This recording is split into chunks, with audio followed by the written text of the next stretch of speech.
네, 오늘 호세아 1장 딴 부분은 이제 비슷한 내용들이니까 참고하시고요. 1장 한번 살펴보도록 하겠습니다. 호세아 1장으로 하고 제목은 사랑의 선지자가 본 회복, 이렇게 회복의 끝 이렇게 한번 해보겠습니다. 사랑의 선지자가 본 회복의 끝. 자, 이미 서론에서 이렇게 말씀을 드렸지만 호세아의 시대는 아모스 선지자, 호세아 선지자, 미가 선지자 이 세 분의 주된 사역이 일어나고 있을 때고, 그리고 이때는 요나의 사역도 같이 있었던 것으로 여겨집니다. 그래서 아무래도 순서로 본다면 요나가 여로보암 2세 초창기에 이스라엘의 번영을 예언을 하고 있었고, 그리고 그 이후에 아모스 선지자가 먼저 일어나서 심판을 선포하고, 그리고 그 사이에 아마도 그리고 이 요나와 호세아가 이렇게 적당히 겹치는 그런 시기가 아니었을까 싶습니다. 자, 이런 어떤 시대 속에 굉장히 백성들은 그 풍요에 빠져 있고, 그리고 또 아모스 선지자와 같은 선지자의 이 심판의 메시지가 강력하게 자리를 잡고 있을 때, 오히려 이 호세아의 이야기를 이 후선지서의 맨 처음에 배치했던 것은 어떤 하나님의 섭리가 아무리 이 시대를 향한 사명을 다하더라도 우리가 어떤 거죠? 네, 따뜻하고 사랑 있는 그런 어떤 선지자의 역할을 감당하는 일을 우리 하나님이 보여주고 계신다 싶습니다. 자, 무슨 말이죠? 우리가 생각할 때 막 심판의 메시지를 외치는 선지자는 지난주에도 말씀드렸지만 굉장히 이렇게 강골 같은 사람들, 그냥 막 타협 없이 막 이렇게 그냥 도전하시는 분들, 이런 이미지를 좀 가질 수가 있는데, 사실 선지자의 가장 중요한 요건은 무엇입니까? 사랑입니다. 사랑. 하나님을 향한 사랑, 죄인들을 향한 사랑, 그리고 거룩한 분노는 사랑이 있기에 나타나는 것이지, 사랑이 없으면 이것은 잘못하면 폭력이 될 위험이 있기 때문이죠. 자, 거룩한 분노라고 말을 하면서도 사랑 없는 폭력이 되어질 수 있습니다. 거룩한 분노가 사랑 없는 폭력이 되어지지 않도록 하는 일은 바로 사랑하는 선지자의 본질인 사랑입니다. 그 속에 배려가 있죠. 예전에도 한번 말씀드렸습니다만, 날리지가 있으면 세상이 한번 뒤집어져요. 산업혁명이라고 하는 새로운 지식이 나타나자, 새로운 지식은, knowledge는 뭐 산업혁명뿐만 아니라 과학기술 혁명이 일어나는 제일 중요한 새로운 knowledge는, 지식은 세상을 바꿔요. 근데 모든 지식이 세상을 바꾸지는 않습니다. 그 세상에 뭐가 들어가죠? conviction, 신념이 들어가면 세상이 바뀌어요. 그렇죠? 내가 알고 있는 지식, 거기에 내가 가슴을 가지고 외치는 신념, 이게 있으면 세상을 바꿔요. 그런데 knowledge와 신념을 가지고 세상이 바뀌잖아요. 세상이 바뀌는 게 아니라 세상이 더 아프게 되는 경우들이 있죠. 왜 그러냐? 그러면 세 번째가 뭐냐? knowledge, 지식과 conviction, 신념과 거기에 따라오는 배려가 있으면 사람이 바뀌어요. 네. 다시 말씀드리면, 내가 아는 것이 세상을 바꿀 수는 있을지 몰라도 사람을 바꾸지를 못해요. 내가 가진 지식과 신념이 세상을 바꿀 수는 있어도 사람을 바꾸지를 못해요. 그러나 내가 가진 지식과 신념에 배려가 더해지면 세상도 바뀌고 사람도 바뀌죠. 자, 오늘 우리가 발견하게 되는 것은 바로 이 호세아에게서는 분명한 하나님과의 만남을 통해서 얻게 된 지식, 그리고 자기 안에 갖게 된 확신, 그리고 더 중요한 것은 죽어가는 영혼들을 향한 그 안타까움과 하나님의 그 배려, 이 모든 것들을 가지고 있었다라는 것이죠. 그래서 죄인들을 향한 긍휼 없는 거룩한 분노, 긍휼 없는 거룩한 분노는 이게 폭력이 될 수 있어요. 그래서 오늘날 이 세상을 바라보면 여러분 어때요? 너무너무 지금 악한 일이 많잖아요. 그렇다고 이게 내가 선지자의 마음을 가지고 나가서 이 마귀 새끼들아 막 이래버리면 돼요, 안 돼요? 거기에는 거룩한 분노가 아니고요, 마귀, 그냥 좀 그리스도인들이 좀 정말 조심해야 되는 게 그런 겁니다. 물론 예배 시간에 부를 수 있어요. 마귀들과 싸울지라. 네, 그렇긴 한데, 자, 그것은 내 안에 있는 싸움이죠. 우리 안에 끊임없이 우리를 좌절하고 분노하고 시험 들게 하는 것들과의 싸움이지, 그냥 나가가지고 그냥 자녀가 좀 방황하고, 또 남편이 또 뭐 혹은 배우자가 또 이상한 소리를 하고, 누가 또 회사에 가서 또 어려운 일이 생기고 이러면은 자기도 모르게 저 마귀저거를 그냥 막 이렇게 좀 하는 거 조심하셔야 돼요. 자, 그래서 죄인들을 향해 사랑이 갖는 것, 이것이 호세아는 선지자의 본질인 것을 보여주고 있죠. 자, 1절 하반절에서 2절을 보시게 되면 부엘리의 아들 호세아에게 임한 여호와의 말씀이라. 여호와께서 처음 호세아에게 말씀하실 때 여호와께서 호세아에게 이르시되 너는 가서 음란한 여자를 맞이하여 음란한 자식들을 낳으라. 이 나라가 여호와를 떠나 크게 음란함이니라 하시니. 자, 여러분 지금 생각할 때 어떻습니까? 호세아가 여로보암 2세 시대 때 가장 이스라엘이 번영하고 있던 시대, 소위 잘 나가고 있던 때, 모든 사람들은 부유하고 그냥 다 평안하다 하고 있을 때, 그럴 때 지금 호세아는 일어나서 이 세대가 음란하고 하나님의 심판이 임한다는 것을 외쳐야 했다는 거죠. 그런데 여기서 한번 보시죠. 호세아 입장에서 한번 봅시다. 자, 하나님이 나를 불러주신 건 좋은데 하나님이 지금 뭘 시키셨어요? 음란한 여자를 찾아가서 그를 맞이하라는 거죠. 맞이하여 음란한 자식을 낳으라. 여기서 뭐 맞이하라는 말은 말 그대로 결혼하라는 말이죠. 자, 여러분, 이거 선지자가 처음 되는데 지금 선지자가 누구랑 결혼을 하는 겁니까? 네, 선지자의 아내가 될 수 없는 사람하고 결혼을 하라는 거예요. 여러분, 이렇게 하면 선지자 역할을 할 수 있습니까? 없습니까? 사람들이 그러겠죠. 너나 잘하세요. 이 말부터 바로 나오겠죠. 음란한 여자랑 결혼해서 네가 지금 뭔 선지자냐. 자신이 하는 말에 메시지의 영향력을 잃어버릴 수도 있습니다. 비난과 공격을 받을 수 있습니다. 가십거리 되기 딱 좋은 이야기예요. 자, 그런데 율법을 무시하는 사람들이요, 오히려 지금 호세아를 율법을 걸고 넘어질 수도 있어요. 너부터 그런 여자와 결혼하면서 부정하면서 누구를 보고 지금 부정하다고 하느냐라고 조롱할 수도 있겠죠. 자, 여러분, 지금 솔직히 우리가 그냥 보면 그냥 넘어가지만 여러분이 만약 그런 호세아라면 이게 가능하시겠어요? 그다음 두 번째, 여러분이 그 시대에 살고 있다면 선지자가 저런 여자랑 결혼을 했대, 여러분 그거 받아들일 수 있으시겠어요? 사실 굉장히 어려운 일입니다. 자, 그러면 선지자는 쓴소리, 강한 소리, 거친 메시지도 전해야 되는데, 아니 일반적으로 생각할 때 하나님의 대적자, 하나님의 원수, 미운 사람, 거룩한 분노를 느끼게 하는 사람, 심판해야 할 사람이 돼야 될 텐데, 그런데 오히려 지금 하나님은 뭐라고 이야기합니까? 우리에게 정말 이 땅에 가장 연약하고 더러운 사람을 하나님이 사랑하셨다는 것을 드러내야 된다는 거죠. 결국 이건 무엇을 말하느냐? 우리로 하여금 사랑으로 품어내지 못하면 함부로 외치려고 하지 마라 하는 마음을 담아두고 있는 거죠. 그리고 아니 뭐 연약한 백성들을 나는 위해서 뭐 마음이 있어요. 입으로는 누구든지 할 수 있는데 지금 호세아에게 뭘 보여주고 있느냐 그러면, 결혼할 만큼, 아이를 낳을 만큼 그렇게 사랑하고 있느냐. 죄악된 세상이고 그리고 버리고 싶은 세상이지만 그냥 그들을 향해 메시지만 선포할 거냐, 아니면 그것을 품어내고 사랑할 수 있느냐.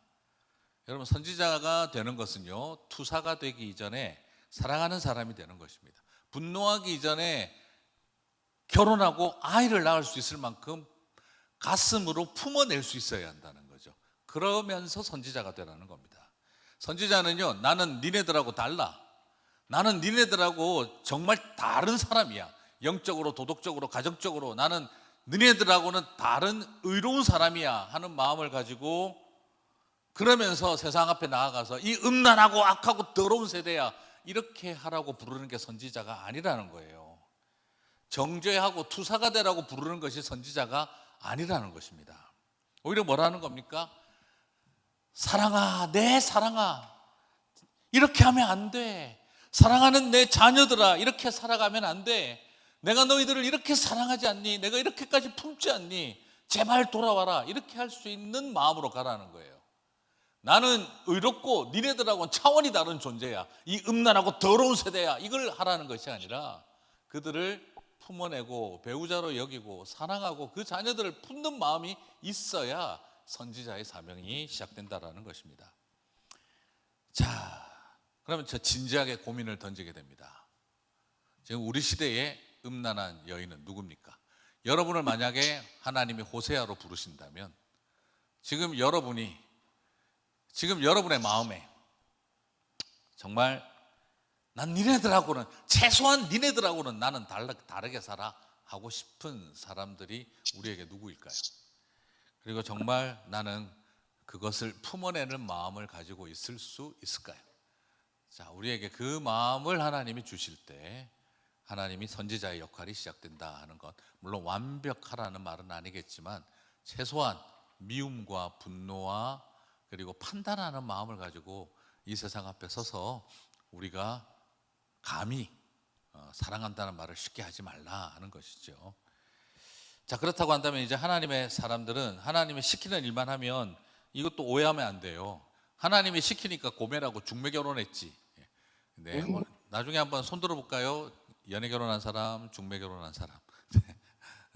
그래서 중매 결혼한 사람과 연애 결혼한 사람의 또 입장 차이 너무 과도하게 듣다가 오늘 또 성경 공부 포기하는 일이 생길 수 있으니까 그 이야기 넘어가지 마시고요.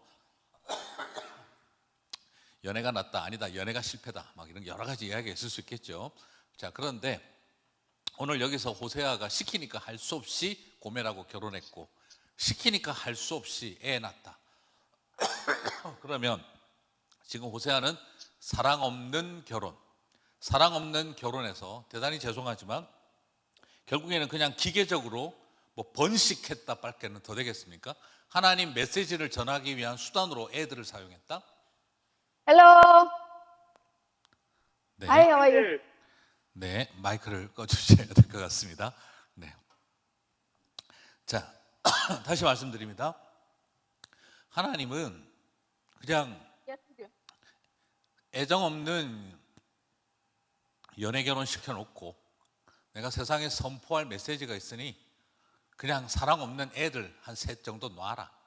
이게 하나님의 계획이라고 한다면 잔인하죠. 그러면 하나님은 이스라엘과 저와 여러분 같은 우리 죄인들을 할 수 없이 중매 결혼해 주셨고 할 수 없이 애 낳고 하고 싶은 말들 막 던지고 계시다, 이렇게 말할 수 없지 않습니까? 하나님이 우리를 진심으로 사랑하셨던 것처럼 호세아도 어땠겠습니까? 네, 진심으로 사랑한 거죠. 자, 그것을 어떻게 볼 수 있느냐면 여러분, 하나님이 고멜하고 결혼하라고 시키지는 않았어요. 1절과 2절을 보시면은요, 하나님은 호세아에게 뭐라고 말하냐 그러면 너는 가서 음란한 여자를 만나 음란한 자식 맞이하라고 그렇게 이야기했죠. 그런데 3절을 보니까 고멜을 만나러 가라고 한 게 아니에요. 그냥 음란한 여자를 만나라고 한 거예요. 그러자 호세아가 누구를 선택하러 갑니까? 고멜을 찾아가서 아내로 맞이합니다. 자, 이 말은 결국 뭘 말하느냐 그러면 하나님이 고멜을 지정해서 중매 결혼을 시켰다가 아니라는 거죠. 오히려 여기에서 발견하는 것은 스스로 호세아가 고멜을 선택했다는 것입니다. 결국 이 말은 뭐냐 그러면 호세아는 시키는 결혼에 억지로 결혼해서 순종한 것이 아니라 오히려 여기서 호세아는 고멜을 사랑함으로 순종했다는 겁니다. 중매 결혼을 했기 때문에, 이게 제가 나쁘게 말하려고 하는 게 아니라 결혼을 시키니까 결혼을 해서 순종한 것이 아니라 바로 하나님의 마음을 알고 그냥 단순하게 결혼이 아니라 고멜을 사랑하기로 마음을 온전히 드림으로 호세아는 순종했다라고 보는 것이 더 적절하지 않을까 싶어요. 그것이 결국 뭘 드러내는 겁니까? 우리를 신부 삼아주신 신랑 대신 예수님, 하나님의 마음을 볼 수 있기 때문인 것입니다. 우리에게 그냥 기계적으로 어쩔 수 없이 하나님이 보내니까 온 것이 아니라 우리를 사랑하셨던 것과 같다라는 것이죠. 그래서 오늘 이것은 아픈 사랑, 더 아프고 사랑하는 메시지라는 것을 보게 되어집니다. 그래서 3절 이후를 보시면 고멜이 임신하여 아들을 낳음에 여호와께서 호세아에게 이르시되, 6절을 봅니다. 고멜이 또 임신하여 딸을 낳음에 여호와께서 호세아에게 이르시되, 8절과 9절을 봅니다. 고멜이 로르하마를 젖된 후에 또 임신하여 아들을 낳음에 여호와께서 이르시되. 여호와는 분노하고 생각날 때마다 선지자적 메시지를 선포한 것이 아니라 아이를 낳을 때마다 하나님의 메시지를 주셨어요. 저는 이 아이들이 분명히 고멜의 음란의 자녀들이라고 말할 수밖에 없지만 사실은 호세아는 이 아이들을 어떻게 여기고 있습니까? 네, 더러운 자녀라고 그냥 발가락이 닮았네 이러고 있는 게 아니라 내치고 있는 게 아니라 발가락이라도 닮았네 하고 있는 것이 아니라 발가락만 닮았네 이렇게 말하고 있는 것도 아니라 이런 아이를 그냥 끝까지 붙들고 돌보고 있는 거예요. 그리고 그럴 때마다 하나님의 메시지를 듣고 있습니다. 저는 이것을 뭐라고 해야 되냐 그러면 처절하게 아픈 사랑을, 눈물처럼 아픈 사랑을 참을 때마다, 그 고통을 겪을 때마다 하나님의 메시지를 주셨다라는 거죠. 저는 이것이 굉장히 중요한 도전이라고 생각해요. 네. 여러분 이걸 꼭 좀 우리가 같이 함께 생각했으면 좋겠습니다. 호세아는 사랑 없이 음란한 여자와 결혼하는 퍼포먼스를 통해 원하지도 않는 고멜이라는 여자와 할 수 없이 결혼해서 사랑 없이 자녀 낳고 그걸 이용해서 하나님 메시지를 전했다. 이렇게 하면 너무너무 잔인한 것이죠. 하나님이 이런 비인간적인 일을 시키신 것이 아닙니다. 오히려 진실로 가슴 아픈 사랑을 호세아가 감당을 했고, 그리고 그 아이들을 쳐다보면서 하나님의 마음, 그럼에도 불구하고 품으며 살아가는 하나님의 마음을 알기 시작을 했다는 거죠. 그 마음을 알아가는 시간이었습니다. 찢어지는 듯한 마음을 알아가는 시간이었어요. 호세아에게는 선포하는 메시지만큼 중요한 깨달음이 있었는데, 하나님 음성을 직접 듣는다는 놀라운 체험도 있었는데, 그것만큼 중요했던 것은 내가 하나님 마음을 알 것 같다는 자리에 그가 계속 머물렀다라는 것이죠. 그렇기 때문에 그의 메시지에는 그냥 분노만 담겨 있는 것이 아니라 회복시키고자 하는 하나님의 마음이 계속해서 연결되는 겁니다. 네, 그냥 말 그대로 고린도전서 13장 1절에서 3절 말씀처럼 사랑이 없으면 아무 유익이 없는 거죠. 사랑이 없으면 아무것도 아닌 거죠. 우리는 꽹가린 거죠. 오히려 내 몸을 구제하고 온몸을 불사르게 내줄지라도 사랑이 없으면 아무 유익이 없는 거죠. 누구보다도 호세아는 그래서 사랑의 낭만을 가슴에 품었던, 아픔을 품었던 사람이었습니다. 그래서 실제로 메시지에서도 그렇게 나옵니다. 하나님은 심판을 그럴 때마다 메시지 선포하게 하는데, 그럴 때마다 그러나의 하나님이에요. 그러나의 하나님.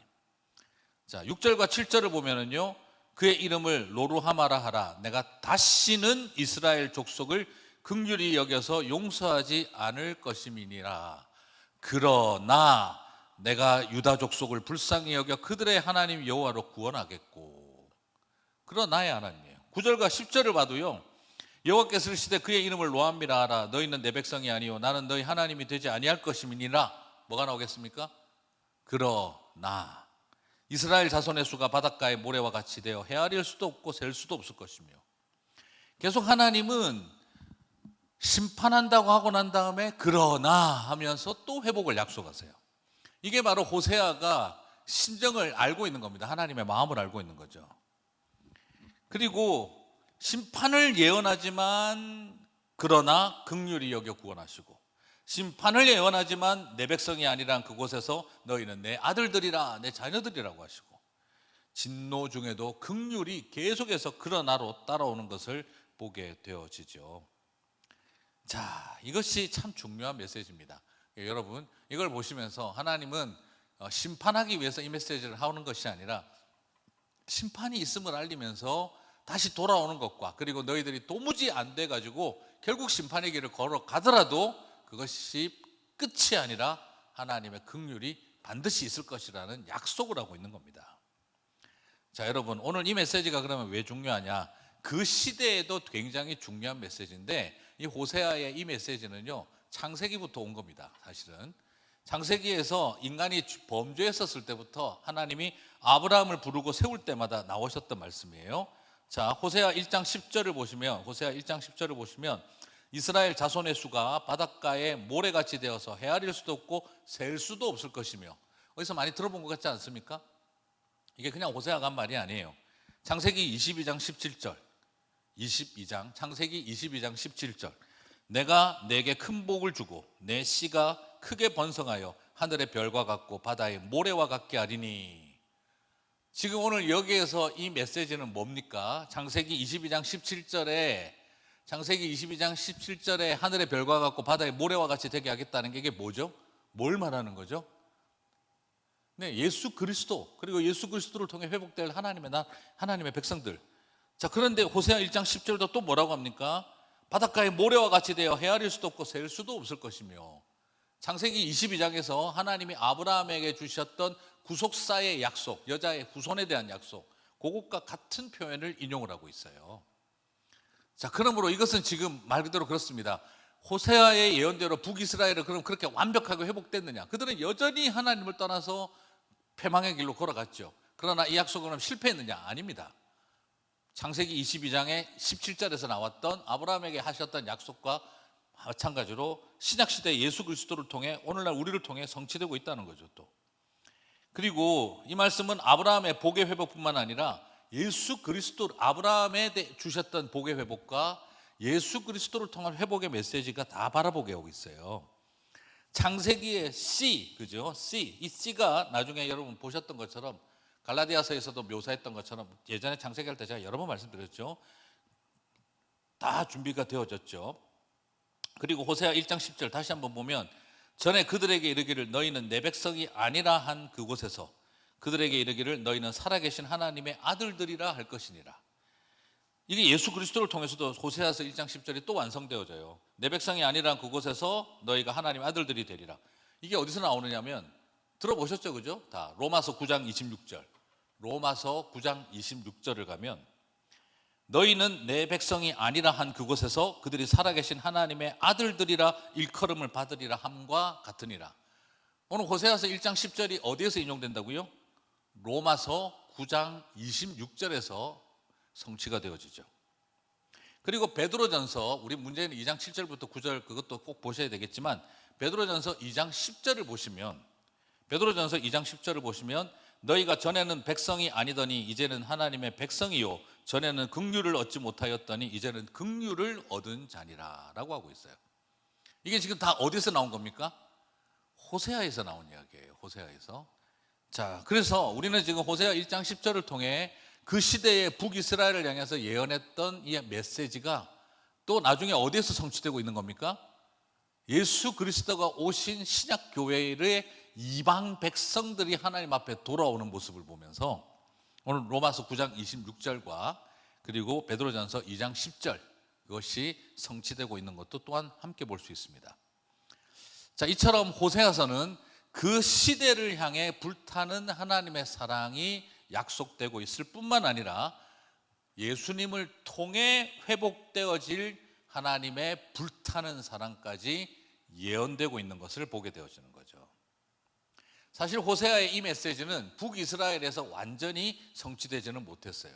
이스라엘과 유다는 끝까지 하나님을 배역하고 돌아오지 않았기에 그들은 실패했습니다. 그러나 하나님의 이 약속은 실패하지 않아요. 하나님의 약속은 어떻게 되죠? 하나님의 약속은 예수 그리스도를 통해 끝까지 완성된다는 겁니다. 자, 그래서 호세아 1장 11절이 아주 중요한 포인트가 되겠죠. 호세아 1장 11절 이에 유다 자손과 이스라엘 자손이 함께 모여 참 앞에 잠깐만 하나 언급할 것은 그러나 하고 난 다음에 갑자기 유다가 나와길래 이스라엘은 멸망시키고 유다는 살린다는 말이구나 이렇게 보시면 또 안 돼요. 왜냐하면 뒤에 보면 또 이스라엘을 살린다고 또 나오거든요. 그래서 이 말은 북이스라엘과 남유다를 교차적으로 쓰고 있다 이렇게 보시면 됩니다. 그냥 통틀어서 하나님의 백성들이다 이렇게 보시면 될 것 같아요. 자, 그러면 호세아 1장 11절을 보면 이제 둘 다 나옵니다. 이에 유다 자손과 이스라엘 자손이 함께 모여 한 우두머리를 세우고 그 땅에서부터 올라오리니 이스르엘의 날이 클 것이미니로다. 자, 언뜻 보면 북이스라엘과 남유대가 통일을 이루고 거기서 통일 이스라엘의 한 우두머리가 나타나는 이야기로 돼 있어요. 그죠? 이게 누굽니까? 유대인들이 기다리는 메시아죠. 메시아. 유대와 이스라엘의 통일된 나라의 한 우두머리, 그게 유대인들이 생각하는 메시아적 개념이겠죠. 그런데 그분이 뭘 한다고요? 땅에서부터 올라오는데 이스르엘의 날이 클 것이미니라. 이스르엘은 또 누구예요? 처대지 않습니까? 그죠? 처대. 사랑하지 않는 그 음란한 여인의 아들인 이스르엘이잖아요. 그런데 이스르엘의 이름 뜻이 뭐냐면 흩어진 자들이라는 뜻이에요. 흩어진 자들. 이스라엘의 이름 뜻은 흩어진 자들이에요. 그래서 다시 말씀드리면 내 백성이 지금 이것은 로로아마와 로암미의 큰 아들 대표 단수죠. 이건 대표 단수적인 측면이에요. 내 백성이 아니고 긍휼을 받지 못한 흩어진 사람들, 큰아들이기 때문에 바로 이 흩어지고 내 백성이 아니고 긍휼을 받지 못한 자들에 대한 상징이에요. 그들에게도 어떻게 된다는 겁니까? 하나님이 그 우두머리가 회복을 하게 한다는 거예요. 다시 말씀드리면 호세아서 1장 11절을 이것을 메시아의 메시지로 본다면 이 메시아는 통일 이스라엘의 우두머리일 뿐만 아니라 뭐라는 겁니까? 긍휼을 얻지 못한 자들, 내 백성이 아니라고 불리웠던 자들, 다시 말하면 대표로서 이 땅에서 흩어짐을 당한 사람들의 우두머리도 된다는 거예요, 이게. 자, 그러므로 이건 언제 성취되는 겁니까? 지금 신약시대 예수 그리스도께서 오심으로 성취가 되기 시작을 했고, 그리고 언제 완성이 되겠습니까? 예수 그리스도께서 다시 오실 때 완전히 이루어지는 거죠. 자, 그래서 이 말씀 속에서 우리가 바라보게 되는 것은 예수 그리스도를 통한 것이다, 이 우두머리라는 개념이.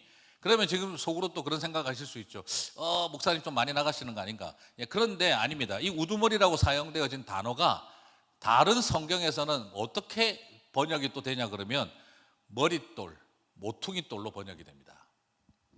자, 스가랴 4장 7절, 스가랴 4장 7절. 큰 산아 네가 무엇이냐? 네가 이 스룹바벨 앞에서 평지가 되리라. 그가 머릿돌을 내놓을 때에 무리가 외치기를 은총이 그에게 있을지어다 하리라 하셨고, 자, 이거 또 다 설명하려면 너무 기니까 간단하게만 보겠습니다. 그가 뭘 내놓는다고요? 머릿돌. 이게 뭐라고요? 호세아서 1장 11절에 우두머리 같은 명사입니다. 그가 우두머리를 내어놓을 때, 그렇게 다시 말하면 유다 자손과 이스라엘 자손이 함께 모여 한 머릿돌을, 한 모퉁이돌을 이렇게 해도 된다 이 말입니다. 무슨 말인지 이해가 가시죠? 자, 그리고 시편 118편 22절에 보면, 시편 118편 22절에 보면 같이 쓰입니다. 건축자가 버린 돌이 집 모퉁이의 머릿돌이 되었네. 자, 모퉁이돌이 뭐죠 그러면? 머릿돌인 거죠. 모퉁이의 머릿돌. 이 머릿돌이 뭐라고요? 호세아 1장 11절의 우두머리와 같은. 여러분 관주 성경 보시면, 목사님 이런 거 어떻게 찾나 신기하게 생각하지 마시고 관주 보시면 다 나오죠. 자, 구약에서 이렇게 예언된 머릿돌은 그러면 어떻게 되냐? 예수 그리스도로 인용이 됩니다. 베드로전서 2장 7절. 여러분 오늘 보는 본문에도 나오죠. 베드로전서 2장 7절. 그러므로 믿는 너희에게는 보배이나 믿지 아니하는 자에게는 건축자들이 버린 그 돌이 모퉁이의 머릿돌이 되고, 여기서 머릿돌이 되고, 이 헬라어가 히브리어에 이 같이 번역되는 단어입니다. 그리고 이것을 인용을 한 거죠, 앞에 있는 거. 그리고 뭐 너무 많아서 제가 다 읽지 않겠습니다. 마태복음 21장 42절도 모퉁이의 머릿돌, 누가복음 20장 17절, 누가복음 20장 17절도 역시 모퉁이의 머릿돌, 에베소서 2장 20절도 역시 모퉁이돌, 머릿돌 다 나옵니다. 자, 그러면 결국에는 여기 호세아서 1장 11절에서 유다 자손과 이스라엘 자손이 함께 모여 우두머리를 세우리니, 머릿돌을 세우리니, 그가 땅에서부터 올라오리니 이스라엘의 날이 큼이라. 이 이스라엘은 누굽니까? 내 백성이 아니었던 자, 긍휼을 여기 받지 못했던 자, 하나님을 떠나서 흩어졌던 자. 이 흩어졌던 자들은 또 어떤 사람들이 있습니까? 흩어진 백성들, 바로 에덴에서 동쪽으로 쫓겨난 사람들. 그때 가인이 쫓겨났죠. 그리고 아담과 하와도 동쪽으로 갔고, 그리고 가인도 동쪽으로 가서 성을 쌓았죠. 그리고 바벨탑 때 사람들이 흩어졌죠. 바벨론의 포로로 잡혀가면서 흩어졌죠. 그리고 예수님 시대 때 흩어진 백성들이 돌아오리라 하잖아요, 그죠? 이 흩어진 백성들이 주께로 돌아오리라. 바로 이것이 전부 다 뭘 말하고 있느냐? 오늘 이 호세아서 1장 11절은 호세아를 통해서 하나님은 지금 그 시대를 향한 회개의 메시지와, 그리고 하나님은 반드시 이 약속, 너희들을 다시 회복시키겠다는 것을 약속하고 계셨고, 이 약속은 어디에서 완전히 완성되고 성취됩니까? 1차로는 예수 그리스도를 통해 완성되고, 그리고 2차로는 다시 오실 예수 그리스도를 통해 완전히 이루어질 것을 우리는 지금 보고 있는 거죠. 그래서 호세아는 이렇게 이 사랑을 통해, 사랑의 하나님, 그리고 여러분 아시죠? 호세아가 구원이잖아요. 호세아의 헬라식 이름이 예수스입니다. 그래서 예수님이라는 이름을 가지라고 하라고 했던 거예요. 그래서 이 호세아가 그처럼 사랑의 선지자로서 서서 오실 예수 그리스도의 사랑의 역사를 예비했던 것이다라는 겁니다. 자, 이것을 통해서 저와 여러분이 정리를 해보면, 하나님은 호세아를 통해 이렇게 간절한 사랑을 품었고, 그리고 그 땅에 심판의 메시지가 목적이 아니라 그들에게 돌아오라는 것이 목적이었고, 설사 그들이 돌아오지 않는다 하더라 해서 패망을 하더라도 하나님은 반드시 회복시킨다는 약속을 하셨다. 그러면 호세아의 예언은 실패했느냐? 그렇지 않다는 거죠. 예수 그리스도를 통해 성취되었고 다시 오시는 주님을 통해 완성될 것이다. 이것이 호세아 1장의 전체 내용이 되겠습니다. 자, 수고 많으셨습니다. 여기까지 하고요. 조별로 나눔의 시간들 갖도록 하시겠습니다. 나누실 때 하나님께서 우리에게 주신 정말 사랑해야 되는 사랑에 대한 것을 좀 회복하시면서, 그리고 우리는 실패하더라도 예수 그리스도는 반드시 이루신다. 그것을 꼭 기억하셨으면 좋겠습니다. 수고 많으셨습니다.